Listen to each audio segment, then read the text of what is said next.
এখানে একজন MBBS doctor আসছে, যিনি আগে পিজি হাসপাতালে চাকরি করতেন, তাকে তারা এখানে নিয়োগ দিয়েছে এবং বিগত 1 বছর ধরে সেটা চলছে। প্রতিদিনই 100, 150, 200 রোগী দেখছে এবং এটা আমি দেখলাম খুব ভালোভাবেই ফাংশন করছে এবং খুব দ্রুতই সেখানে ডায়াগনস্টিক সেন্টার স্থাপিত হচ্ছে। এটা যদি ভালোভাবে ফাংশন করতে পারে, সেটা তো পয়সা দিয়ে মানুষ হয়তো স্বাস্থ্য সেবা পয়সা নাই, 50 টাকা একজন রোগীর। আমি মেসেজের সাথে কথা বললাম যে এখানে আপনারা সার্ভিস দিবেন কিন্তু টাকা চাইতে পারবেন না। তো বললো কয় টাকা হলে চলে?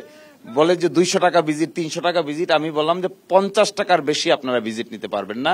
50 টাকা ভিজিটে এই গ্রামে মানুষ রোগী দেখাচ্ছে।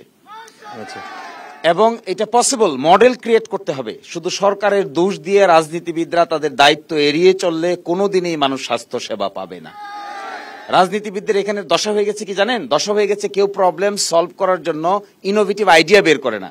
সকলে বলে সরকার দেয় না, সরকার আসে না, সরকার করে না, আমরা কি যাব?